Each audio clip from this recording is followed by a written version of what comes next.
ধর্মনগর পুর পরিষদ সহ স্থানীয় জনগণের সহযোগিতায় বর্ষার প্রাক মুহূর্তে জুড়ি নদীর সাফাই কর্মসূচির সূচনা হয় শনিবার। এদিন ধর্মনগর মোটর স্ট্যান্ড সংলগ্ন জুড়ি ব্রিজের কাছে একটি অনুষ্ঠানের মধ্য দিয়ে সেই সাফাই কর্মসূচির সূচনা করা হয়। উপস্থিত ছিলেন রাজ্য বিধানসভার অধ্যক্ষ বিশ্ববন্ধু সেন। রাজ্যের 11টা নদীর মধ্যে একমাত্র জুড়ি নদী ছাড়া বাকি সব নদীতে বন্যা দেখা দিয়েছিল গত আগস্ট মাসে, কিন্তু একমাত্র জুড়ি নদীতে কোনো বন্যা দেখা দেয়নি। এক্ষেত্রে ধর্মনগরবাসীর কাছে জুড়ি নদীকে সবসময় আবর্জনা মুক্ত রাখারও অনুরোধ জানান বিধানসভার অধ্যক্ষ বিশ্ববন্ধু সেন। আমি রান্না করি তাহলে সমালোচনা হবে, তাইলে একটু লবণ কম, ঝোলের মধ্যে একটু ঝাল হয়েছে, মাংসটা স্বাদ হয়েছে, চাটনিটা টক বেশি হয়ে গেছে। যেহেতু আমি রান্না করেছি আর রান্না যদি নাই করি তা আউট অফ এটিভিটি ছিল, কিন্তু আমি প্রতি মুহূর্তে কাজ করার চেষ্টা করি।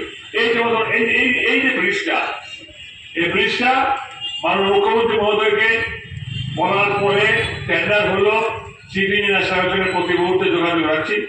মুখ্যমন্ত্রী আমাকে বলেছে একটা এত বড় ডিস্ট্রিক্ট হেডকোয়ার্টার ব্রিজ ভাঙা থাকবে, এটা মানা যায় না।